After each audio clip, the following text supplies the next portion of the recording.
प्रायिकता में हमने जो किया था अब तक जो किया है वो एक तो बताया था इसमें परीक्षण के बारे में। दो तरह के परीक्षण, ठीक है। एक था डिटर्मिनिस्टिक, एक रैंडम। मतलब डिटर्मिनिस्टिक मतलब निश्चित परीक्षण और यादृच्छिक परीक्षण। निश्चित परीक्षण में तो परीक्षण के पूरा होने के पूर्व हम जो उसकी आउटकम है वो बता सकते हैं कि एग्जैक्टली मतलब उसका परिणाम क्या होगा। यादृच्छिक परीक्षण में जैसे कॉइन को हम टॉस करते हैं, ठीक है, एक सिक्का उछालते हैं, हेड या टेल आ सकता है, लेकिन क्या आएगा ये पता नहीं। यानी सभी संभावित परिणाम हमें पता होते हैं, लेकिन पूर्व अनुमान घटना मतलब पूर्व अनुमान जो है परिणाम का नहीं लग सकता। तो यादृच्छिक परीक्षण। उसके बाद में हमने परिभाषित किया था समष्टि, ठीक है, प्रतिदर्श समष्टि। यादृच्छिक परीक्षण के संभावित परिणामों का समुच्चय अगर बनाते हैं तो इसे कहते हैं प्रतिदर्श समष्टि। और प्रतिदर्श समष्टि का प्रत्येक बिंदु यानी सभी संभावित परिणाम प्रतिदर्श बिंदु कहलाते हैं, ठीक है। ये था। फिर घटना परिभाषित की थी हमने, जो हमने परिभाषित करते चले गए थे पेन। तो जो जो हमने बिंदु थे हमारे वो ले लिए थे। प्रतिदर्श समष्टि, मैं पूरी परिभाषा नहीं लिख रहा हूँ, सब जो जो हमने किया था वो सब।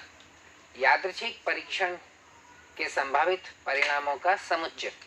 फिर उसके बाद में हमने परिभाषा ली थी प्रतिदर्श बिंदु की। प्रतिदर्श समष्टि का प्रत्येक अवयव, ठीक है, ये क्या था। फिर घटना प्रतिदर्श समष्टि का, जिसको अगर हम इसको एस से डिनोट करते हैं, ठीक। घटना हमारा प्रतिदर्श, जैसे ई एक घटना है ये, तो ई जो होगा सबसेट उपसमुच्चय होगा प्रतिदर्श समष्टि। यानी प्रतिदर्श समष्टि के जितने भी उपसमुच्चय होंगे वो घटना। इसके बाद में घटना घटित होना बताया था हमने। घटना घटित होना, ठीक। कोई घटना है, मैं उदाहरण चलो एक बार जो आज पहली बार आए होंगे उसके हिसाब से ले लेता हूँ उसमें, कि जैसे सिक्का हमने उछाला, प्रतिदर्श समष्टि ये हो गई। घटनाएं अगर लें, ये दोनों हमारे हो जाएंगे प्रतिदर्श बिंदु, ठीक। घटनाएं जो इस लेंगे, एक तो फाई जो है रिक्त समुच्चय, प्रत्येक समुच्चय का उपसमुच्चय होता है, इसलिए ये दूसरी घटना, तीसरी घटना, और एक तो ये खुद। प्रत्येक समुच्चय अपना ही उपसमुच्चय होता है, इसलिए ये भी एक घटना हुई, ठीक। सिक्का उछालने से संबंधित प्रतिदर्श समष्टि, प्रतिदर्श बिंदु हो गए, घटनाएं हो गई। और मैंने ये बताया था अगर इसमें n बिंदु हो तो 2 की पावर n घटनाएं हम परिभाषित कर सकते हैं कि उतने ही इसके उपसमुच्चय होंगे, ठीक। घटनाएं के बाद घटित होना हमने बताया था कि परीक्षण हमने यादृच्छिक परीक्षण हमने पूरा किया, कोई भी लिया, सिक्का उछाला, परिणाम तो सिर्फ एक ही होगा। पूर्व अनुमान नहीं संभव है, लेकिन सभी संभावित जैसे इसमें बताए हैं इसमें, लेकिन परिणाम तो एक ही होगा। अब जैसे हम इसकी बात करते हैं, 2 सिक्के उछालते हैं, मैं यहाँ पर 2 सिक्के उछाले हमने, प्रतिदर्श समष्टि यहाँ पर ये संभावित परिणाम हो गए, प्रतिदर्श समष्टि आ गई। एक घटना जैसे हमने कोई भी ले ली, एक घटना ले ली, ये HH TH HT, ये उपसमुच्चय इसका, इसलिए घटना हो गई है जो इसके साथ संबंधित है। ये घटित कब होगी ये बताया था। तो यादृच्छिक परीक्षण का जो परिणाम होगा, जो भी होगा, वो अगर इसमें है, जैसे हमने 2 सिक्के उछाले, दोनों सिक्कों पर हेड आया, ठीक है, तो इसका मतलब HH, और वो परिणाम इसमें है, तो हम कहेंगे ये घटना घटित हो गई। अगर दोनों पे टेल आता, TT, जो इसमें नहीं है, तो हम कहते ये घटना घटित नहीं है। तो घटित होने का मतलब ये कि यादृच्छिक परीक्षण का जो परिणाम होगा वो अगर इसमें है तो ये घटना घटित होगी, नहीं है तो नहीं होगी। और उसी आधार पर ये कहा था कि ये, जैसे इसको ले लेते, फाई ले लेते हैं हम, यहाँ पर इसी से संबंधित ले लेते हैं फाई, ठीक। अब फाई यहाँ पे परिभाषित कैसे करेंगे? हमने जैसे कह दिया कि 3, एक भी हेड नहीं आए, नहीं, एक भी हेड नहीं आए, साथ में एक भी टेल नहीं आए, घटना तो कैसे भी परिभाषित की जाती है भाषा में, एक भी जो है टेल नहीं आता, एक भी हेड नहीं आता, तो फिर क्या कहेंगे? समुच्चय के रूप में लिखेंगे तो यही है। तो ये घटना घटित नहीं हो सकती। घटित होने के हिसाब से जब परिभाषा के अनुसार ये घटना है, ये घटना है, घटना यादृच्छिक परीक्षण का कोई भी परिणाम हो वो इसमें तो नहीं होगा, क्योंकि इसमें एक भी संभावित परिणाम नहीं है, खाली है, ये रिक्त समुच्चय है, ठीक है। तो एक भी परिणाम इसमें नहीं है, इसलिए यादृच्छिक परीक्षण का परिणाम इसमें नहीं होगा, इसलिए ये घटना तो घटित हो ही नहीं सकती।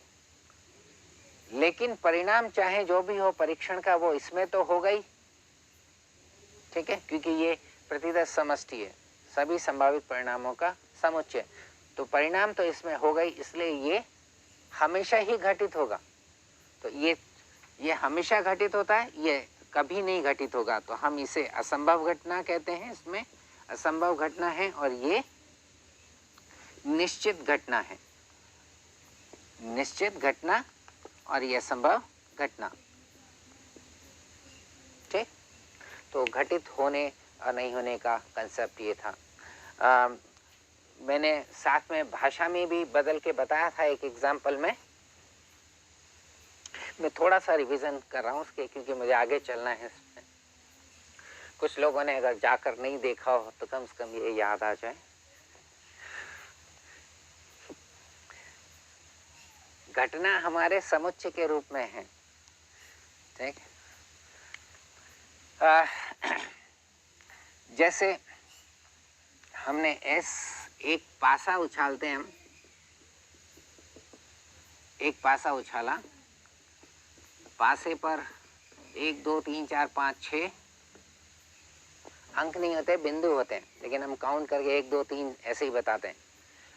तो ये संभावित परिणाम है पासा उछालने पर जो हमें नजर आते हैं, इनका समुच्चय, प्रतिदर्श समष्टि, और एक जैसे मैंने ये ले लिया, दूसरा 1 3 5 ले लिए। ऐसे अगर हमारे पास में अगर देखें यहाँ घटनाओं की कुल घटनाएं कितनी हो सकती हैं, कुल घटनाएं जो हम परिभाषित कर सकते हैं, इसमें 6 प्रतिदर्श बिंदु हैं, इसके उपसमुच्चयों की संख्या 2 की पावर 6, जो भी उपसमुच्चय इसका वो एक घटना, तो कुल घटनाएं इतनी हम परिभाषित कर सकते हैं, ठीक है। अब उसमें से एक घटना ये है, एक ये है। ये घटित कब होगी? जब पासे को फेंकने पे 2 4 या 6 मिले, क्योंकि परीक्षण का परिणाम इसमें होना चाहिए 2 4 6। ये तब घटित होगा जब 1 3 या 5 मिले। अगर हमें, अब यहाँ पे मैं एक नई परिभाषा भी साथ में दूंगा, अगर ई घटित होता है तो क्या एफ घटित होगा? क्योंकि ई घटित होता है तो इसका मतलब पासा फेंकने पर हमें 2 4 या 6 मिल रहा है, तो 1 3 और 5 तो नहीं मिलेगा, यानी ये दोनों परस्पर अपवर्जी घटना है। यहाँ पर अगर हम कहें तो ये परस्पर अपवर्जी घटनाएं।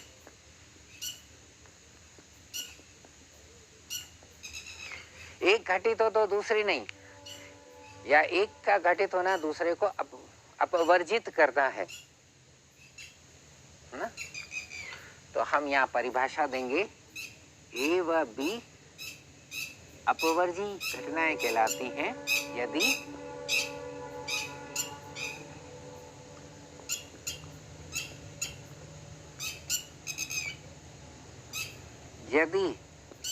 दोनों एक साथ घटित नहीं हो सकती हो, दोनों एक साथ घटित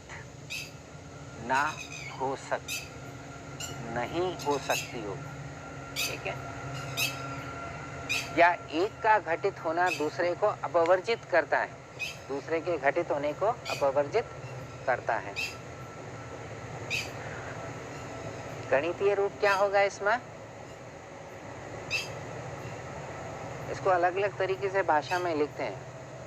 ए घटित हो तो बी घटित नहीं होगी, बी घटित हो तो ए घटित नहीं होगी। अगर ऐसा है तो ए और बी अपवर्जी घटनाएं, परस्पर अपवर्जी घटनाएं कहलाएंगी, ठीक है। मैंने परस्पर शब्द यहाँ नहीं लिखा है, लेकिन यहाँ तो लिखा है इसमें, ठीक। गणितीय रूप इसका जो होगा वो ये, गणितीय रूप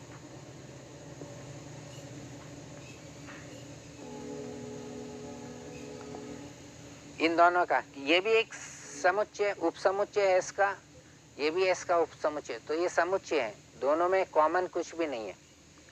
अगर कॉमन होता इन दोनों में तो वो क्या, एक संभावित परिणाम दोनों में कॉमन होता। परीक्षण का परिणाम वो होता तो ए और बी दोनों घटित हो जाते, ठीक है ना। जैसे इसमें मैं एक और ले लूं और पासा फेंकने पर एक मिलता है तो ई और एफ दोनों घटित हो जाएंगे उस केस में, अगर यहाँ पे मैं एक और ले लेता हूँ तो, ठीक है। तो दोनों में अगर कॉमन कुछ नहीं है तो परिणाम या तो इसमें होगा या दोनों में नहीं हो सकता, दोनों में नहीं हो सकता, तो दोनों एक साथ घटित भी नहीं होंगे, ठीक। तो अब इसे भाषा में, मैं भाषा की बात कर रहा था, जब पासा फेंकते हैं तो 2, 4, 6 ये 3 अंक हमारे पास में सम संख्या है, 1, 3 और 5 विषम है। तो ई जो घटना है वो सम संख्या प्राप्त होने की घटना है। एफ क्या है? विषम संख्या प्राप्त होने की घटना। तो भाषा में अगर इसे लिखना चाहेंगे तो ऐसे लिखेंगे, इसमें सम संख्या प्राप्त होने की घटना। इसी तरह से ये विषम संख्या प्राप्त होने की घटना।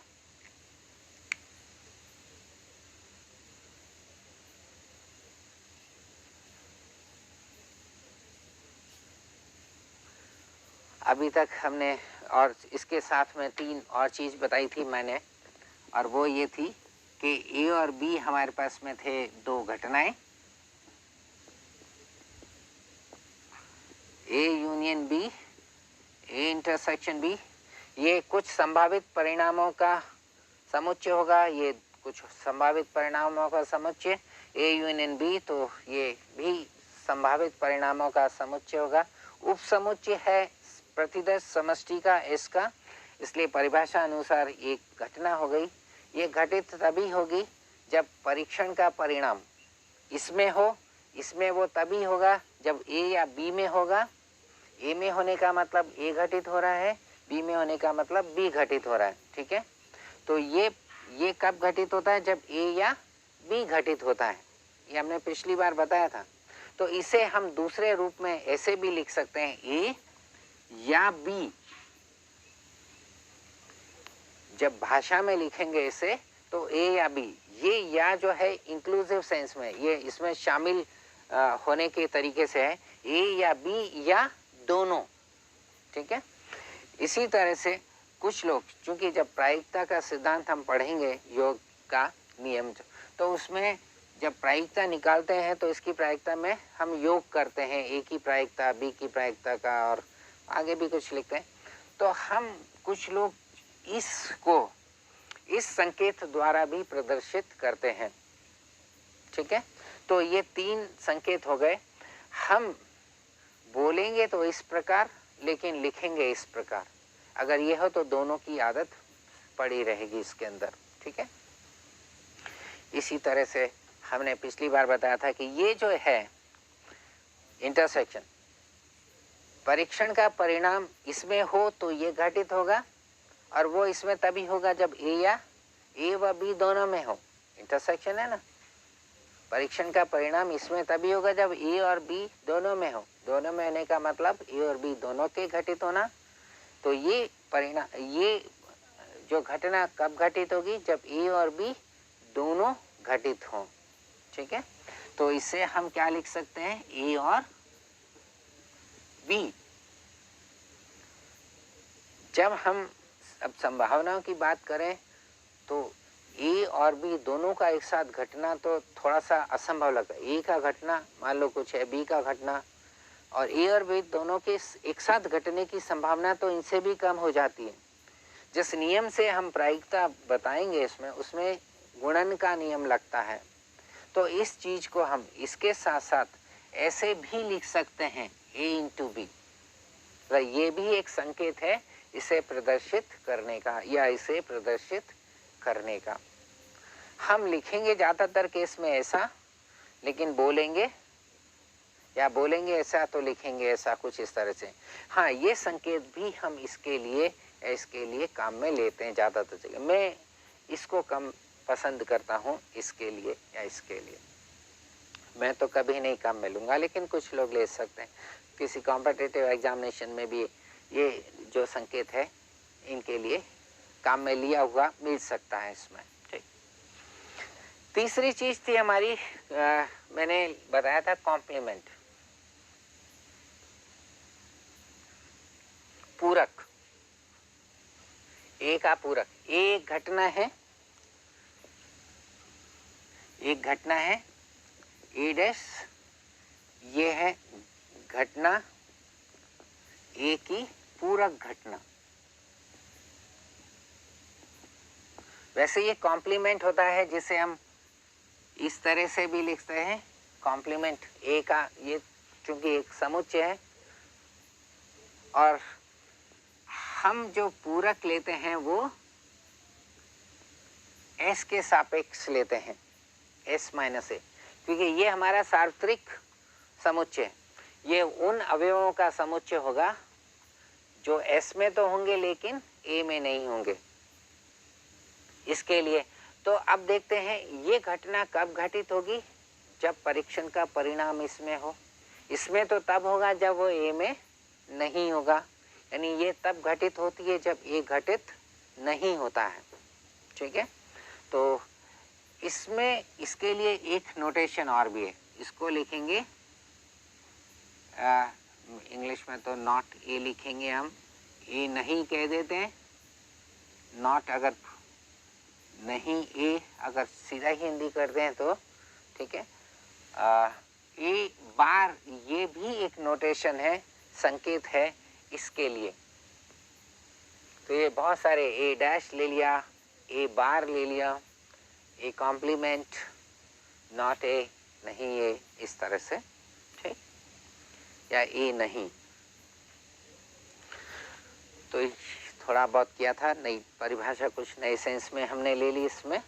अब प्रायिकता थोड़ी सी परिभाषित कर लेते हैं।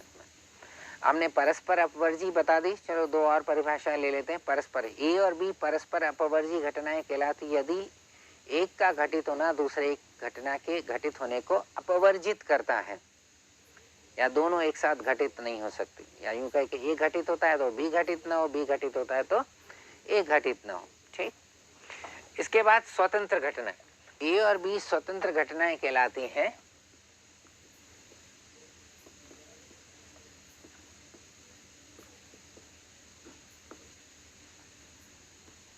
स्वतंत्र घटनाएं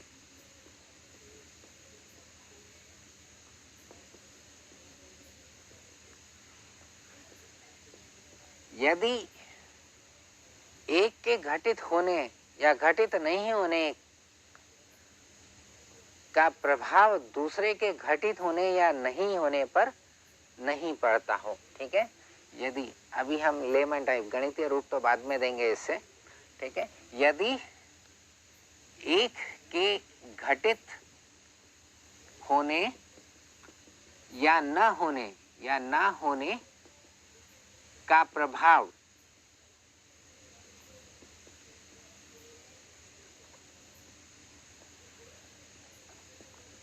दूसरी घटना के घटित होने या नहीं होने पर नहीं पड़ता हो, ठीक है ना, होने या ना होने पर नहीं पड़ता हो, ठीक। और ये हमें समझ में भी आता है। स्वतंत्र का मतलब ये घटित हो रहा है या नहीं हो रहा, इसका कोई भी असर नहीं पड़ना चाहिए बी के घटित होने या नहीं होने पर। जैसे एक पासा हम 2 बार फेंकते हैं, 2 बार फेंका हमने एक पासा,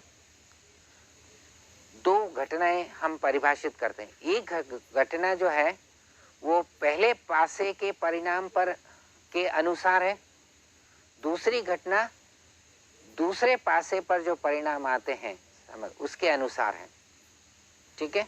अब ए और बी घटनाएं क्या होंगी, स्वतंत्र होंगी। पहले पासे पर क्या रिजल्ट आया, क्या परिणाम आया, उसका प्रभाव जो है दूसरा पासा फेंका हमने उस पर नहीं पड़ेगा। पहले पासे पर एक ही पासा 2 बार या 2 पासे फेंके, ठीक है, एक ही बात है। तो एक पासे पर जो परिणाम आया है दूसरे पर क्या आता है उस पर तो असर नहीं डालेगा ना। इसलिए ये दोनों घटनाएं, मतलब वो घटनाएं जो एक तो पहले पासे के परिणाम से संबंधित है, दूसरे पासे पर या पासे को दूसरी बार फेंका उसके परिणाम से संबंधित है, ठीक है। एक बैग है, जैसे हमने एक बैग लिया, एक थैला है, उसके अंदर बॉल्स गेंदें रखी हुई हैं अलग अलग रंग की। एक गेंद निकाली हमने, रंग देखा उसका, वापस रख दी। अब दूसरी गेंद निकालते हैं, ठीक। 2 परिणाम दो घटनाएं हम लोग परिभाषित करते हैं।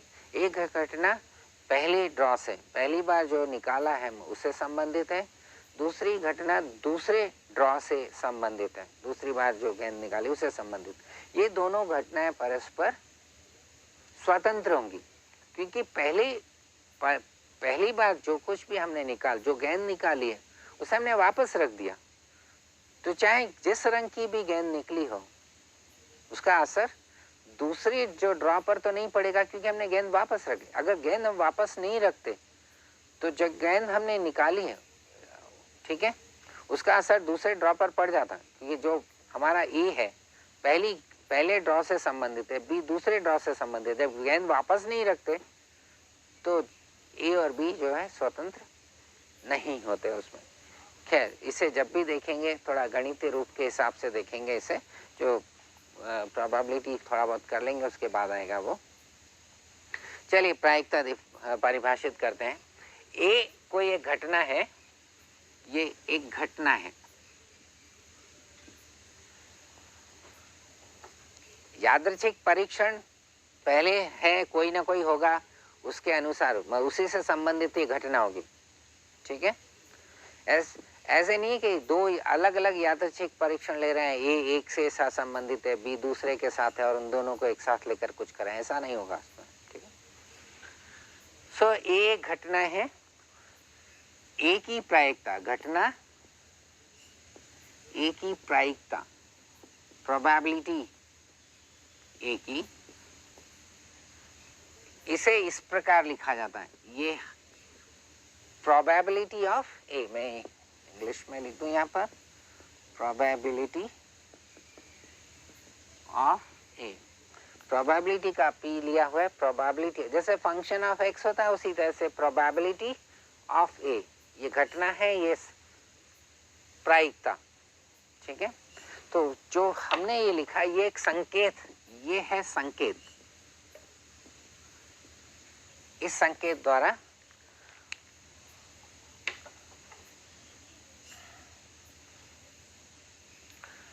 मैं जो परिभाषा दे रहा हूँ वो जो एक्सियोमेटिक है, अभिग्रहित जिसको कहते हैं इसमें, सो प्रोबेबिलिटी ऑफ ए, और ये एक वास्तविक संख्या, संकेत, ये एक वास्तविक संख्या है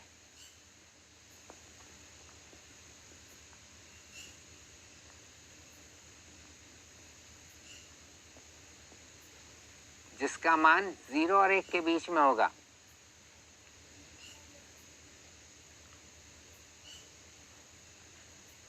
ठीक, यानी किसी भी घटना की प्रायिकता 0 से कम नहीं होगी, 1 से ज्यादा नहीं होगी। कभी निकाल लो तो इसका मतलब गलती करी है।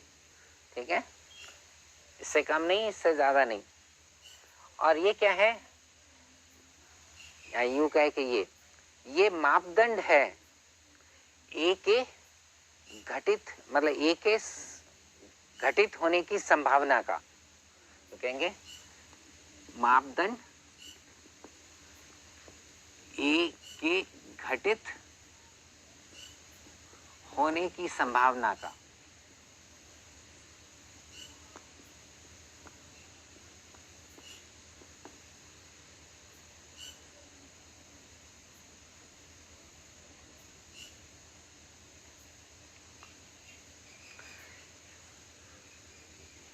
इस प्रकार अब यहां पर 3 जो है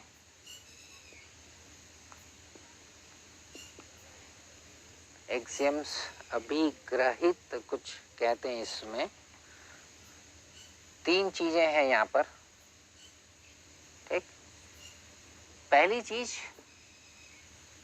ए की प्रायिकता 0 होगी यदि ए असंभव घटना है। यदि ए असंभव घटना है। ए की प्रायिकता 1 होगी यदि एक निश्चित घटना है। हम ये परिभाषित कर चुके हैं पहले। यदि ए निश्चित घटना है।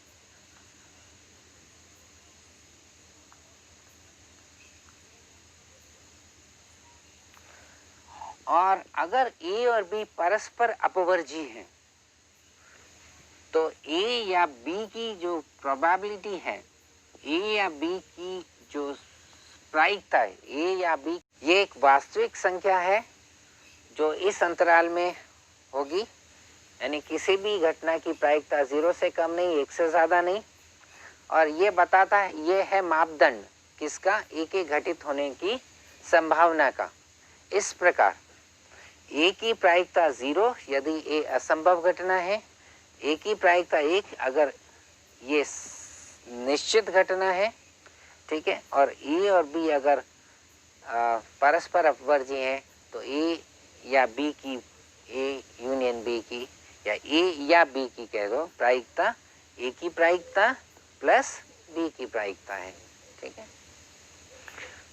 अब इसी आधार पर हम लोग क्या क्या मतलब निष्कर्ष निकाल सकते हैं। फाई असंभव घटना होती है इसलिए इसकी प्रायिकता 0।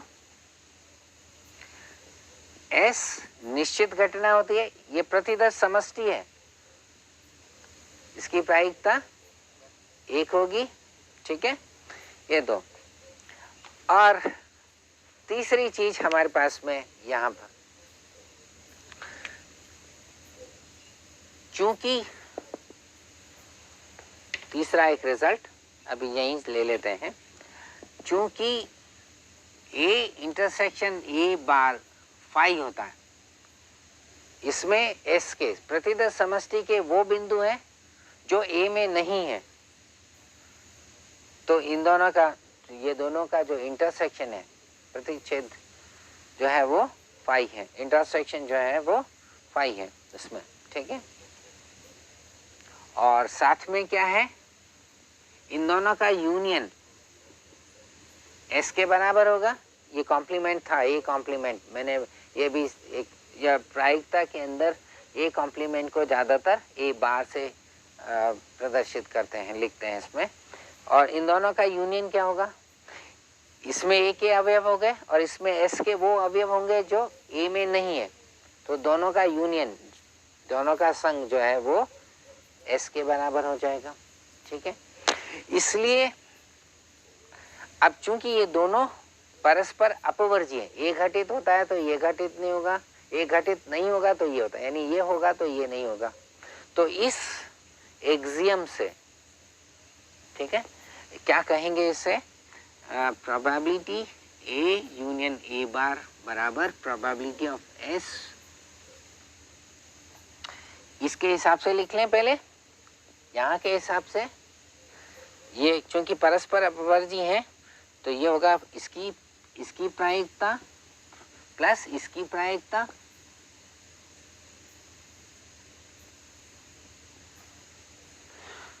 और ए यूनियन ए बार किसके बराबर, एस के बराबर है। ठीक है, तो यहाँ पर लिख लें प्रोबेबिलिटी ऑफ एस बराबर probability of A plus probability of A bar. ठीक, और एस की प्रोबेबिलिटी कितनी है, 1, तो परिणाम हमारे पास में 1 आ गया। यहाँ से ये बराबर 1 के। ठीक, probability of A plus probability of not a नहीं बराबर ए की प्रायिकता प्लस ए नहीं की प्रायिकता 1 के बराबर। ये हमारा एक परिणाम हुआ।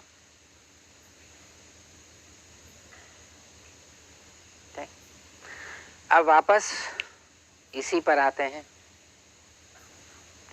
ठीक ना, इसमें देखो ए अगर असंभव है तो इसकी प्रायिकता, ए की प्रायिकता 0, ए अगर निश्चित घटना है तो ए की प्रायिकता 1। प्रायिकता किसी भी घटना की 0 और 1 के बीच में, तो अगर किसी घटना की प्रायिकता 0 के नजदीक है, मान लो एक घटना है उसकी प्रायिकता 0 के नजदीक है, तो ए के घटित होने की संभावना काफी कम होगी। और अगर प्रायिकता ए के नजदीक है तो यानी उस घटना के घटित होने की संभावना काफी होगी। ठीक है, यानी 0 से 1 की तरफ चलें तो प्रायिकता जो है घटना के घटित होने की वो बढ़ रही है, मतलब एक उनकी घटना के घटित होने की संभावना भी बढ़ती जा रही है। ठीक है, तो ये था। अब चलिए आगे इसी फॉर्मूले को लेकर चलते हैं। 11th क्लास की प्रोबेबिलिटी आप लोगों ने घर पे जाके देखी होगी। ठीक है ना, कोई भी समस्या है, कोई प्रॉब्लम है, कोई एक्सरसाइज में दिक्कत आई हो तो मुझसे पूछ लें, क्योंकि 11th वाला पोर्शन तो ख़त्म हो गया समझ लीजिए, क्योंकि इसी के साथ अब जो मैं ये जो बता रहा हूँ इसके साथ ही ख़त्म हो जाता। हालांकि कुछ एक फार्मूला भी मैं डिराइव करूँगा अभी। ठीक है, जो 10th में भी काम में लिया है वो अभी यहीं से लेकर आएंगे। ठीक है, चलिए यहाँ से एक जो पद है उसको दूसरी तरफ ले गए तो नया फार्मूला बन जाएगा। इसको उधर ले जाते हैं इसको, तो ए की जो चलो सबसे पहले ये निकालते हैं। नहीं की प्रायिकता, नॉट ए की प्रोबेबिलिटी, ये होगी 1 माइनस ये पी, और ए की प्रायिकता 1 माइनस ए नहीं की प्रायिकता। ये दो रिजल्ट यहीं से आ गए। अब मैं यहाँ पर एक ए व बी कोई भी 2 घटनाएं हैं।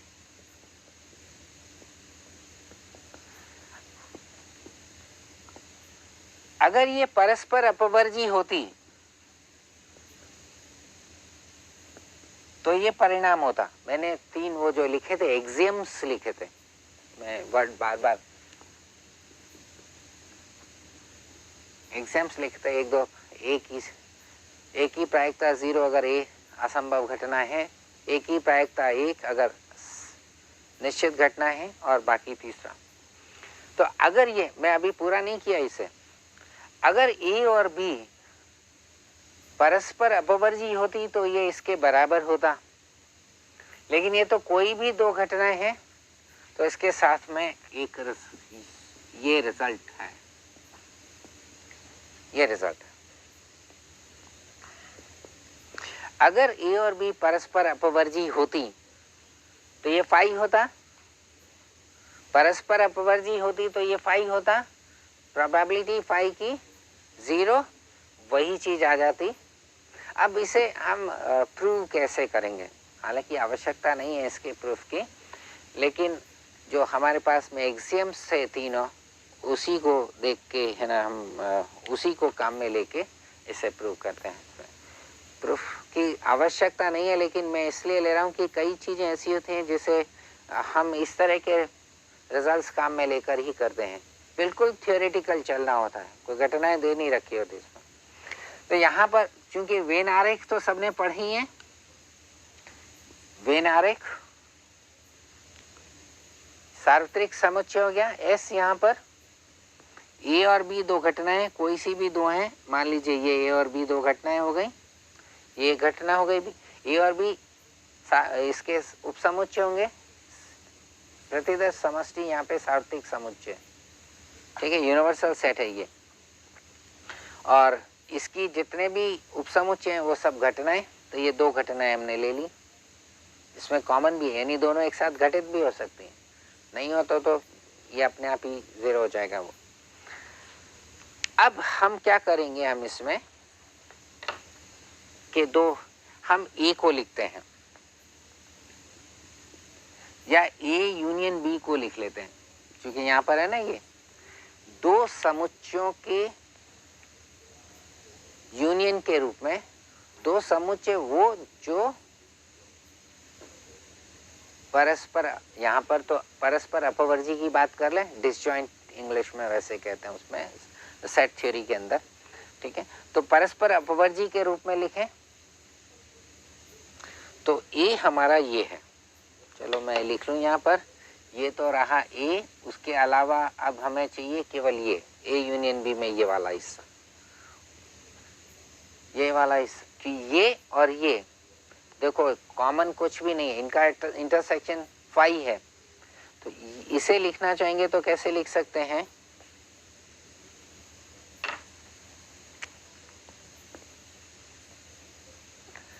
ये बराबर होगा ए, पूरा ए यूनियन ये वाला हिस्सा और ये वाला हिस्सा। तो देखो ए का कॉम्प्लीमेंट अगर लें, ए का पूरक अगर समुच्चय लेते हैं तो क्या होगा, ए का पूरक बार वाला हिस्सा होगा ना, ए के बार वाला, ए कॉम्प्लीमेंट जो होगा ये ए के बार वाला ले लें, उसका बी के साथ अगर इंटरसेक्शन लेंगे, बी के साथ इंटरसेक्शन लेंगे तो क्या आएगा, ये वाला हिस्सा ही तो आएगा, ए कॉम्प्लीमेंट बार का है। चलिए मैं अलग से बनाकर बता दूं, इसमें तो मैंने ये बना लिया था,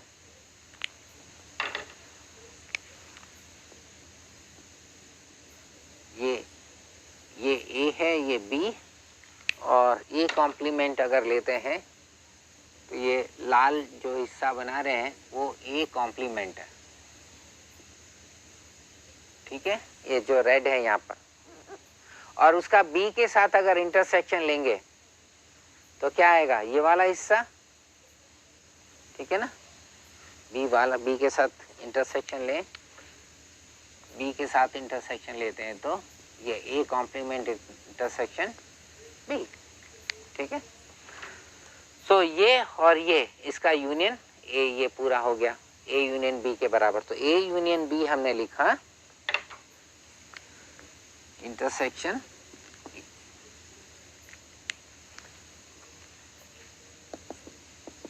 चूंकि ये है, तो इसकी प्रोबेबिलिटी, इसकी प्रायिकता क्या होगी, क्योंकि ये दोनों परस्पर अपवर्जी हो गई, प्रायिकता का सबसे है कि जो घटनाएं हम, चूंकि हम उपसमुच्चय के रूप में लिख रहे हैं, इसलिए वेन आरेख से की सहायता ले सकते हैं हम, ठीक है।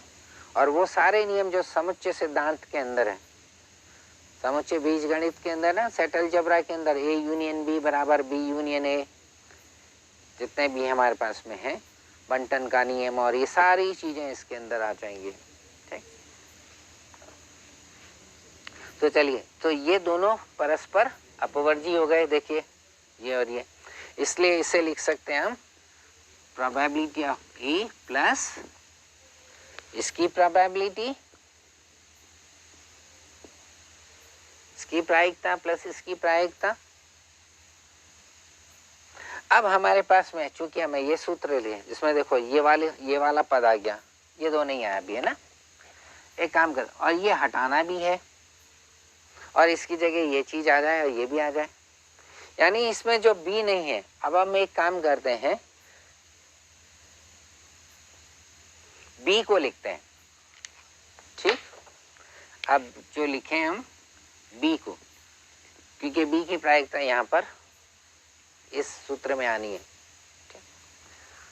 हम लोग तो कॉम्पिटिटिव एग्जामिनेशन की तैयारी करेंगे तो उसमें क्या होगा, 4 उत्तर भी दे रखे होंगे, तो उत्तर से हमें सहायता मिल जाती है कि हमें क्या चीज लेकर आना है, ठीक है। ऐसे तो आइडिया नहीं होता कि ये किसके बराबर होगा, क्या पता नहीं किस तरह से लिखना है। लेकिन जब 4 ऑप्शंस हमारे सामने होते हैं तो हमें पता होता है कि इसको इस रूप में लेकर हमें लेकर आना। ये चीज नहीं है, यहाँ तक हमने कर लिया, ये चीज और पैदा करनी है उसमें, तो वैसे ही आएगी, ठीक। तो बी, अब इसको लिखेंगे 2 समुच्चयों के संघ के रूप में, यूनियन के रूप में। और वो दोनों कैसे होने चाहिए समुच्चय, डिसजॉइंट, एक दूसरे उनका इंटरसेक्शन 5 होना चाहिए, ठीक। तो उसमें एक तो ये आ जाए, एक ये आ जाए, क्योंकि ये हटाना है और ये जनरेट करना है, ये लेकर आना है, अपने पैदा करना है इसे। तो इसको लिख सकते हैं मैं union A bar intersection B. देखिए थोड़ा सा सोच के बताता हूं, इसमें ए और बी के अवयव हैं जो कॉमन है, और इसमें या यूं कहें कि इसमें वो अवयव बी के वो अवयव जो ए में है, बी के वो अवयव जो ए में नहीं है। ए बार तो उन अवयवों का समुच्चय जो ए में नहीं है, तो इसमें बी और ए बार के कॉमन, इसमें बी और ए के कॉमन, यानी बी के जो अवयव ए में है वो तो इसमें यहाँ आ गए, और जो ए में नहीं है वो इसमें आ गए। तो इन दोनों का यूनियन तो पूरा बी की बी होगा ना। एक बार कर, बी के अवयव जो ए में है, बी के अवयव जो ए में नहीं है, तो बी के अवयव या तो ए में होंगे या नहीं होंगे।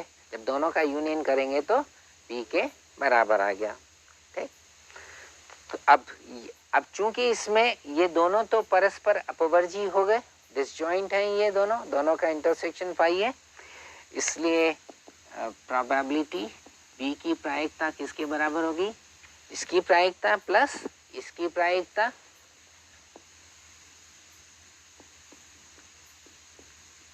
ये तीसरा जो एग्जाम है ना हमारा, उससे लिखा है हमने। इसका मान क्या होगा, ये माइनस ये जो हम यहां रख दें,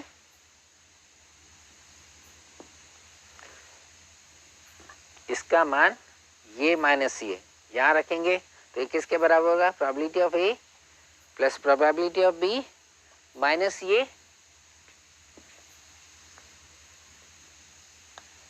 जो ये रहा।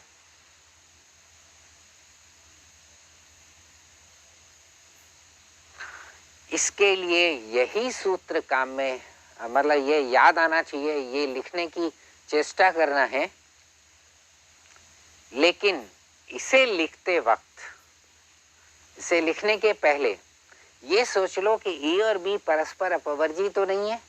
अगर परस्पर अपवर्जी है तो ये पद लिखने की आवश्यकता नहीं कि ये 5 0 हो गया, ठीक है। लेकिन याद यही आना चाहिए, ठीक। ज्यादातर केस में हमारे पास ये इसके बराबर ही होता है, लेकिन इसका मतलब ये नहीं कि हमेशा वही अलग अलग करके याद करो। तो यहाँ पर हमने एक सूत्र, इसी को आगे बढ़ाना चाहें तो और बढ़ा सकते हैं। ए, बी और सी 3 घटनाएं हैं हमारे पास में। ये 3 घटनाएं,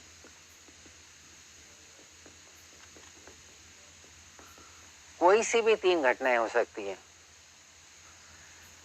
तो प्रोबेबिलिटी प्रायिकता ए या बी या सी, ए या बी या सी या कोई भी ए बी बी सी ए या तीनों, वो सब इसमें शामिल है।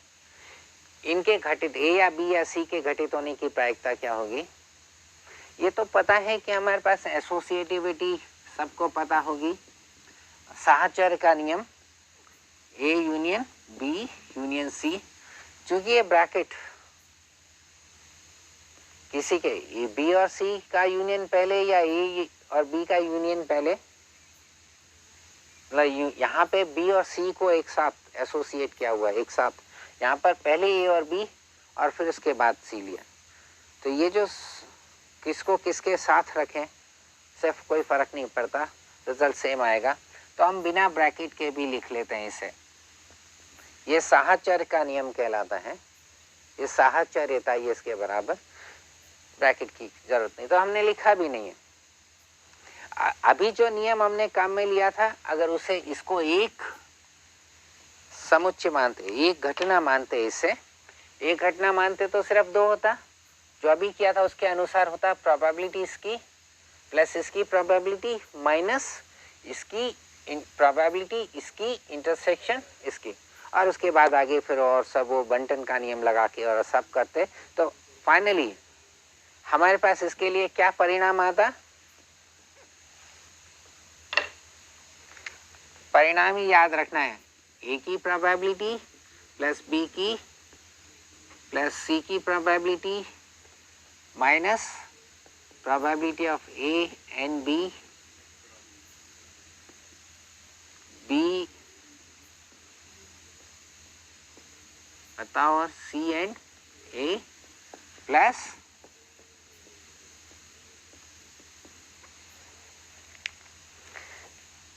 इसके आगे याद करने की जरूरत नहीं है। इसमें चार प्रोबेबिलिटी ए या बी या सी या डी, इस तरह से और भी आगे चल सकते हैं हम।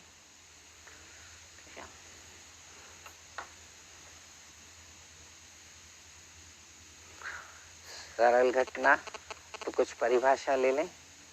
सरल घटना और मिश्र घटना।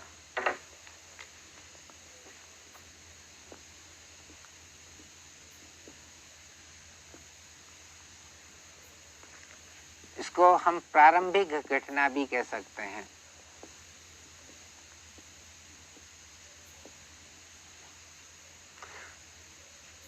मूलभूत घटना भी कह सकते हैं।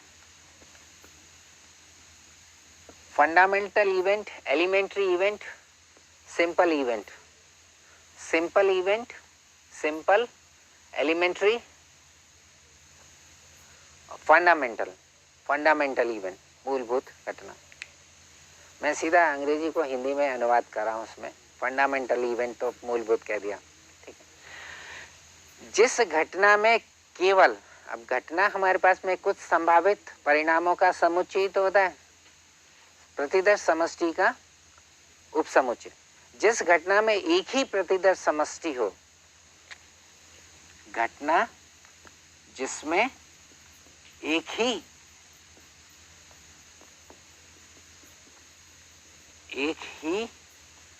प्रतिदर्श बिंदु हो,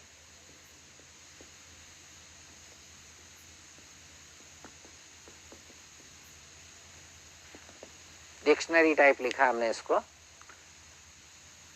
मतलब वो घटना जिसमें केवल एक ही संभावित परिणाम हो, ठीक है। जैसे सैंपल स्पेस लिया हमने, ये एक पासे को फेंकने से संबंधित है प्रतिदर्श समष्टि, ठीक है। यादृच्छिक परिणाम, यादृच्छिक परीक्षण, पासे को फेंकना और देखना पासे पर क्या आता है। तो 1 2 3 4 5 सबका समुच्चय प्रतिदर्श समष्टि हो गया। और इसमें ये घटनाएं बताते हैं हम। प्रतिदर्श बिंदु है ये जो हम लिख रहे हैं, ये उपसमुच्चय है इसके, इसलिए घटनाएं हो गई। इन घटनाओं में एक ही प्रतिदर्श बिंदु है, इसलिए ये सभी घटनाएं सरल घटनाएं हुई या फंडामेंटल इवेंट्स, मूलभूत घटनाएं, ठीक।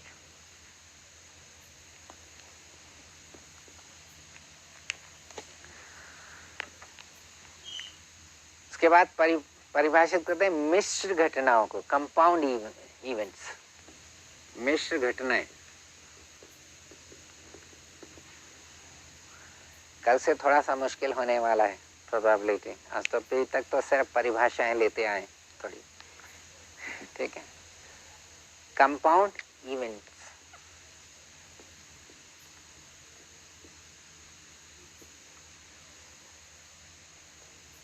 घटनाएं जिसमें एक से ज्यादा प्रतिदर्श बिंदु होते हैं, घटनाएं जिनमें एक से अधिक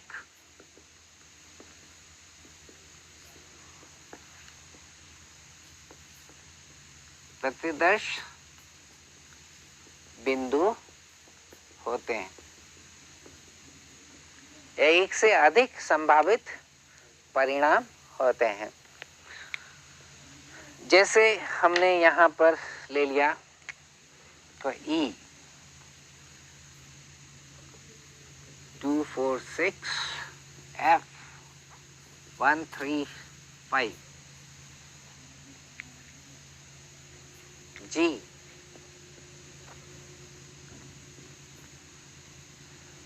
ये घटनाएं हैं इसके साथ जुड़ी हुई, इसके साथ जुड़ी हुई, ऐसे नहीं कि कोई सी भी ले ली मैंने ये घटना। तो ये घटनाएं कैसी है? मिश्र कंपाउंड इवेंट्स है, मिश्र घटनाएं हैं, एक से अधिक प्रतिदर्श बिंदु हैं। और अगर इसमें देखते एक से अधिक प्रतिदर्श बिंदु हो तो या यूं कहें कि मिश्र घटनाओं को हम लिख सकते हैं सरल घटनाओं के यूनियन के रूप में, लिख सकते हैं ना, सरल घटनाओं के यूनियन के रूप में लिख सकते हैं हम इसे। जैसे इसे लिखना चाहेंगे तो इसके हिसाब से देखें तो ये क्या होगा, E3 यहाँ पर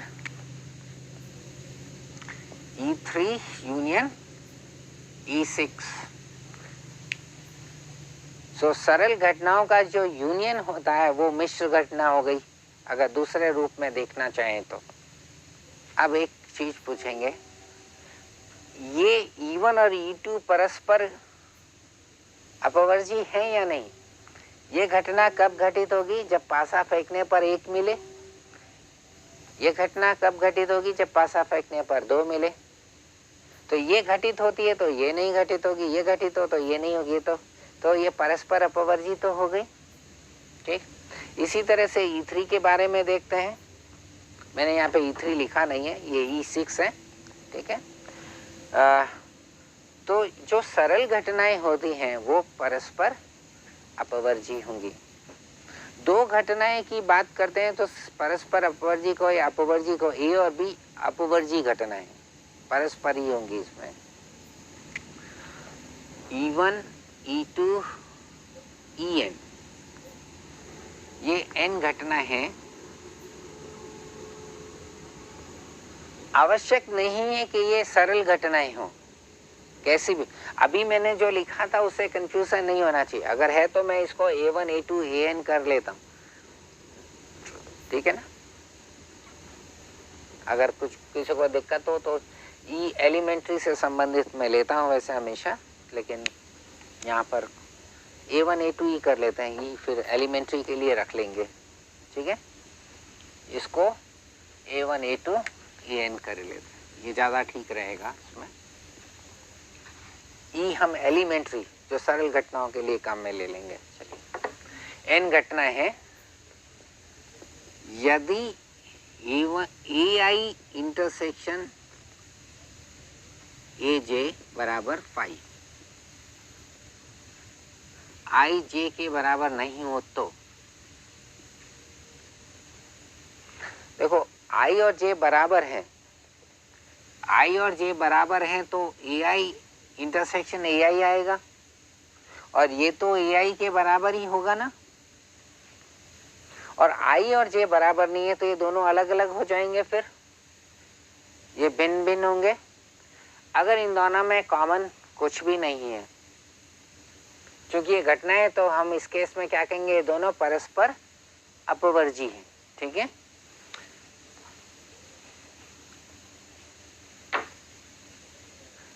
तो ये पेयर वाइज जैसे युग्म रूप में परस्पर, तो A1, A2 An को परस्पर वैसे तो हिंदी में सिर्फ परस्पर अपवर्जी शब्द काम में लिया है।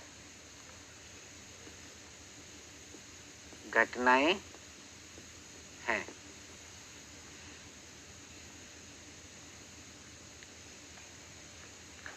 घटनाएं होंगी, म्यूचुअली एक्सक्लूसिव, लेकिन इसे पेयर वाइज वर्ड यूज करते हैं इसमें, म्यूचुअली एक्सक्लूसिव।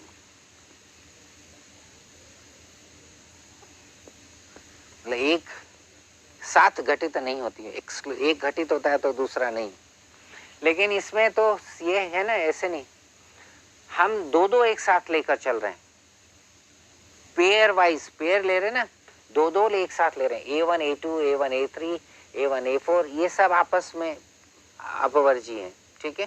कोई सा भी युग्म ले लें इसमें परस्पर अपवर्जी है, तो इसको कहते हैं पेयर वाइज जो है, पेयर वाइज युग्म रूप। तो परस्पर अपवर्जी, अब अगर पेयर वाइज करेंगे तो युग्म के हिसाब से लेते हैं, ठीक है, को युग्म रूप में परस्पर अपवर्जी हो गया, ठीक है, पेयर वाइज जो है।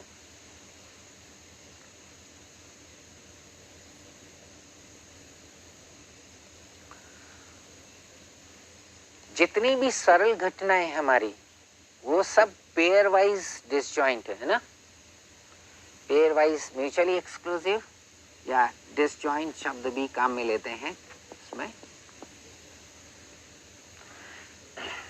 सरल घटनाएं युग्म रूप में परस्पर अपवर्जी होंगी ना। जैसे अभी हमने पासे को फेंका, E1 E2 E3 E4 E5 परिभाषित किया था, कोई सी भी दो ले लें, परस्पर अपवर्जी नजर आएंगी, ठीक है। यदि अब दूसरी परिभाषा, यदि A1 union A2 union AN बराबर S के हो, प्रतिदर्श समष्टि के बराबर है इन सब का यूनियन, तो इन घटनाओं को क्या कहेंगे? निशेष घटनाएं। तो A1 A2 AN निशेष घटनाएं कहलाती हैं।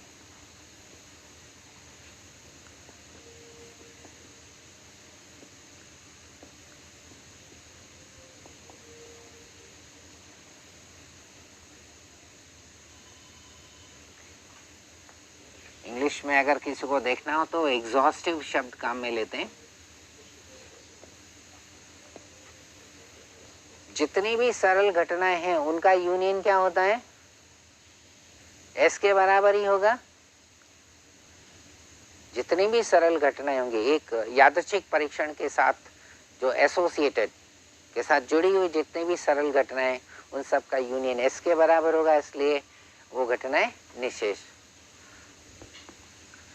इसका मतलब A1 A2 AN निशेष घटनाएं, निशेष एग्जॉस्टिव है। एग्जॉस्टिव मतलब इनके अलावा और कोई अगर परीक्षण हम पूरा करते हैं, यादृच्छिक परीक्षण को पूरा करते हैं, क्योंकि इन सब का यूनियन S के बराबर है और S सभी संभावित परिणामों का समुच्चय है, तो यादृच्छिक परीक्षण का जो भी परिणाम होगा वो इनमें से कम एक में तो होगा ही। A1 A2 जब का इनका यूनियन S है, तो यादृच्छिक परीक्षण का परिणाम इनमें से किसी A1 A2 A3 AN में से किसी न किसी एक में तो कम से कम होना ही चाहिए, कम से कम एक में तो होना ही चाहिए। यानी इनमें से जो A1 A2 AN जो हमारे पास में घटना है, उसमें से कम एक घटना तो अवश्य ही घटित होगी। ऐसा नहीं है कि कुछ और भी हो सकता हो, इसलिए कहते हैं एग्जॉस्टिव है ये, निशेष।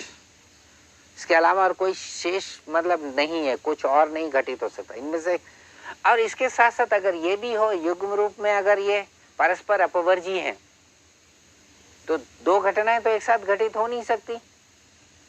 अब चूंकि इनका यूनियन S है, इसका मतलब का एक और केवल एक घटना ही घटित होगी। इसका ये मतलब हुआ कि परीक्षण का परिणाम चूंकि इसमें है तो किसी न किसी एक में तो होना चाहिए। चूंकि ये पेयर वाइज डिसजॉइंट है, युग्म रूप से परस्पर अपवर्जी हैं, इसलिए केवल एक ही समुच्चय के अंदर, एक ही घटना में ही वो संभावित परिणाम होगा जो यादृच्छिक परीक्षण का परिणाम है। यानी एक और केवल एक ही घटना घटित होगी, इसके अलावा और कोई नहीं है। खैर, हम मैं यहाँ पर अगर इसका मतलब जो निकलता है वो मैं अलग से बता देता हूँ। इसमें E1 E2 En में से एक व केवल एक घटना ही घटित होगी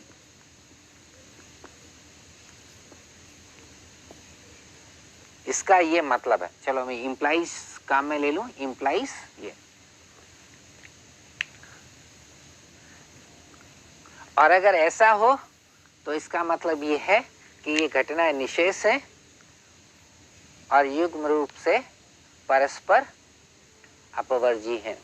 ठीक है, इसका ये भी मतलब, इसका मतलब ये, इसका मतलब ये।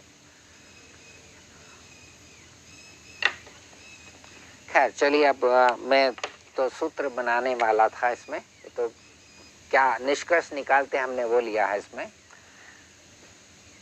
चूंकि परस्पर, अब जो तीसरा एक्सियम था हमारा, प्रायिकता हमने परिभाषित की थी, उसको हम, उस एक्सियम को हम बढ़ा देते हैं। ये बराबर किसके होगा? E1 प्लस E2 की प्रायिकता प्लस En की प्रायिकता।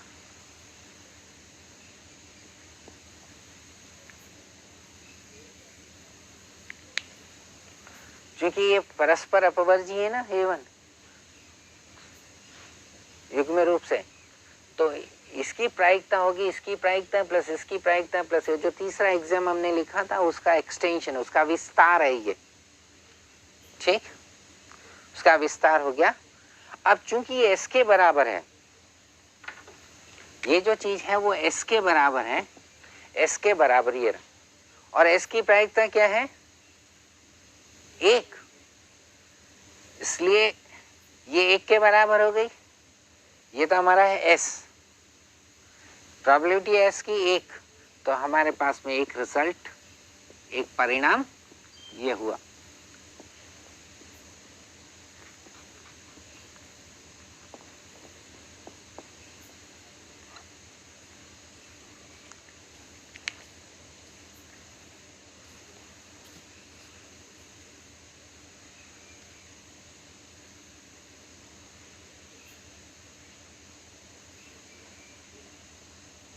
मैं यहाँ पर लिख दूं, उसके साथ में ये याद कर लीजिएगा।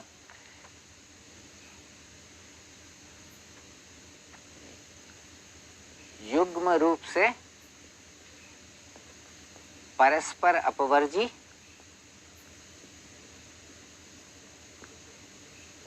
व निशेष घटनाएं,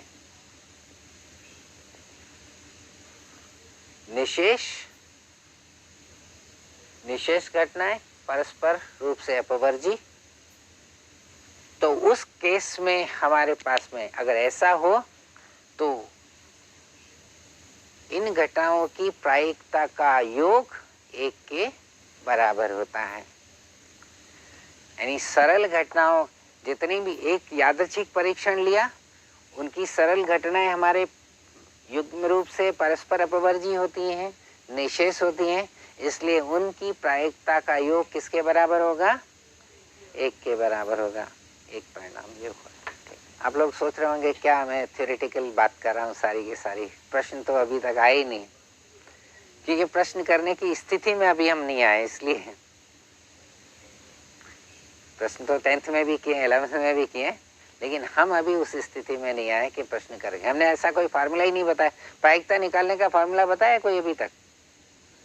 बस वो फार्मूले, बस ये कि ये घटना है तो इसकी प्रायिकता क्या है ये बताइए, और ए या बी की प्रायिकता क्या होगी, या ए या बी या सी की प्रायिकता क्या होगी, मिश्र घटना है इस तरह की, तो उनकी प्रायिकता के बीच में आपस में संबंध क्या है इसकी चर्चा करें। प्रायिकता निकालना नहीं बताया अभी।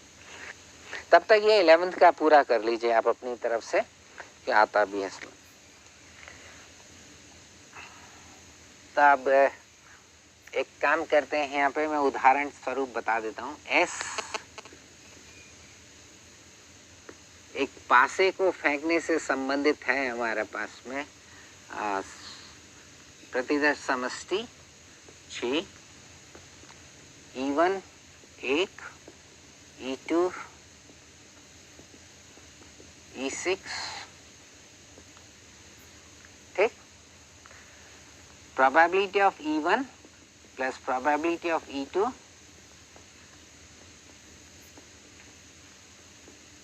किसके बराबर है? 1 के बराबर। अभी हमने कहा था E1 E2 ये विशेष घटनाएं ये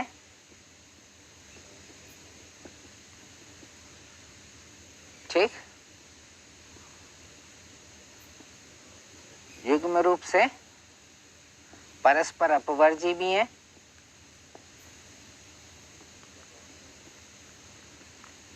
ये सरल घटनाएं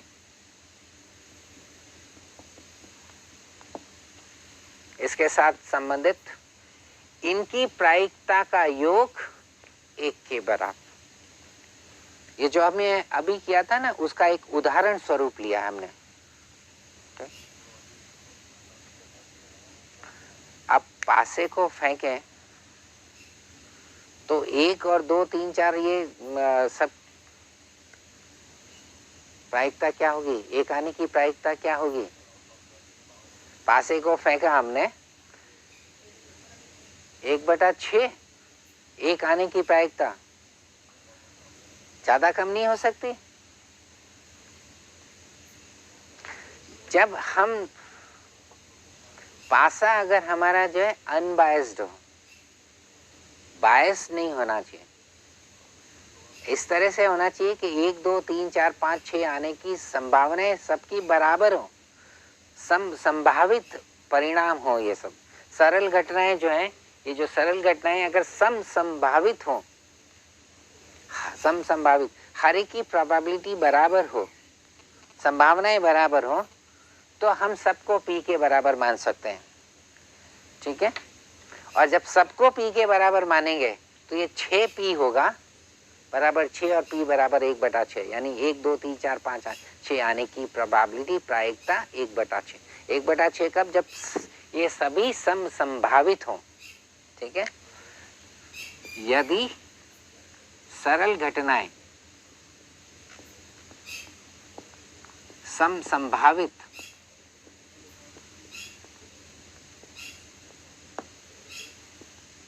हो तो प्रोबेबिलिटी ऑफ E1 बराबर प्रोबेबिलिटी ऑफ E2 बराबर प्रोबेबिलिटी ऑफ E6 बराबर P मान लिया हमने, और P मानेंगे तो ये 6P बराबर 1 और P बराबर 1/6, यानी हर एक की प्रोबेबिलिटी 1/6, हर एक की प्रायिकता 1/6।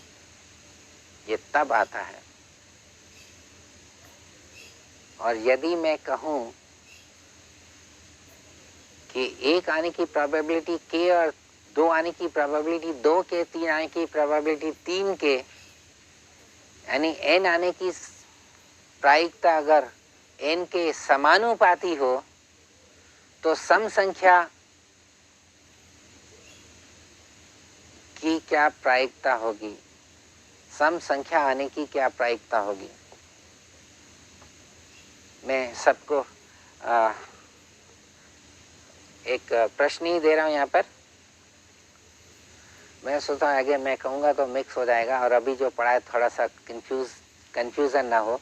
प्रोबेबिलिटी में कंफ्यूजन बहुत जल्दी होता है इसमें, इसलिए मैं शायद यहीं छोड़ दूँ तो ज़्यादा अच्छा नहीं।